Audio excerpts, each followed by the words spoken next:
नमस्ते, आप सभी का स्वागत है मेरे चैनल में चिराग एस्ट्रोलॉजी। और हम कुंडली कैसे देखें उसमें हम चौथे घर तक पहुंचे थे। पांचवा जो घर है कुंडली का वो क्या दर्शाता है। So fifth house is very important in birth chart because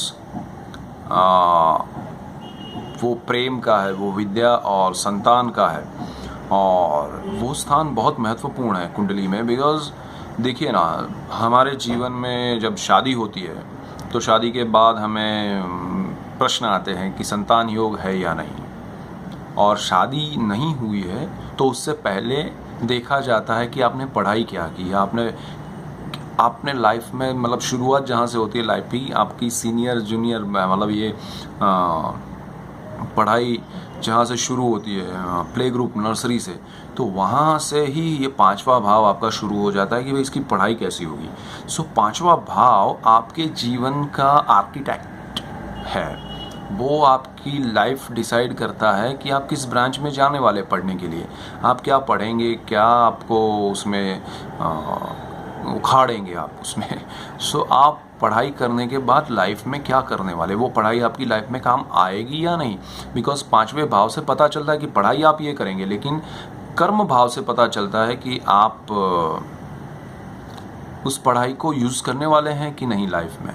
so पढ़ाई यहाँ से डिसाइड होती है, चाहे आप मेडिकल में हो, चाहे आप इंजीनियरिंग में हो, चाहे आप बीए हो, बीकॉम हो, आर्ट्स में हो, या कॉमर्स में हो, या सीए हो, या क्या हो।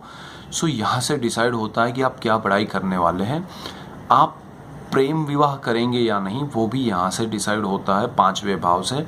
और आपकी शादी अगर लव मैरिज है तो वो कहाँ होगी, विदेश में प्रेम होगा, यहाँ इंडिया में होगा, बाहर होगा, कहाँ होगा।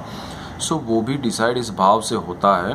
पांचवा भाव बहुत इम्पोर्टेंट है बिकॉज शादी तो बाद में आती है, पढ़ाई जो है सबसे पहले आती है, और बीच में प्रेम भी यहाँ आता है। सो प्रेम की वजह से पढ़ाई खराब हो जाती है, ऐसा तो नहीं योग है, वो यहाँ से देखा जाता है।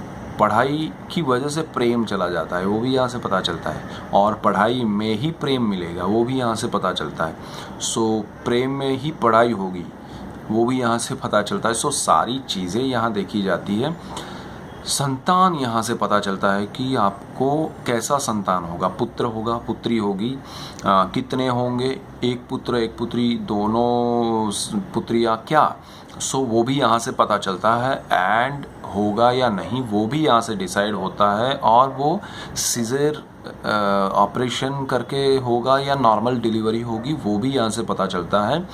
हस्बैंड की कुंडली और वाइफ की कुंडली दोनों में देख के हम डिसीजन ले सकते हैं कि पांचवें भाव से रिलेटेड संतान योग कैसा है, आप दोनों की विद्या जो है वो क्या है। सो वो सब चीज़ें यहाँ से देखी जाती हैं। स्टॉक मार्केट, शेयर बाज़ार में आप इन्वेस्ट करेंगे तो फ़ायदा है, लॉस है, नहीं है, आपको करना चाहिए, नहीं करना चाहिए, आपको सट्टा खेलना चाहिए, नहीं खेलना चाहिए, आपको यहाँ से आपकी क्या लॉस होंगे शेयर मार्केट में, वो सारी चीज़ें पांचवें भाव से पता चलती है।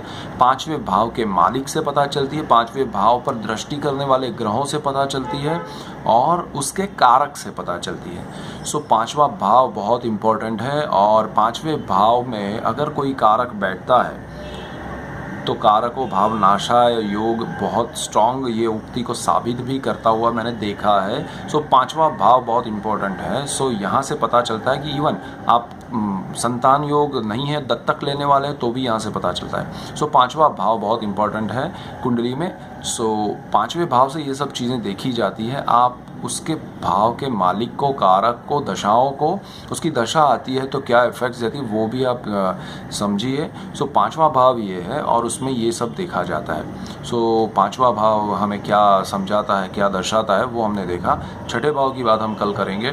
Thank you for watching Chirag astrology. हम आगे बढ़ेंगे नेक्स्ट वीडियो में। Thank you.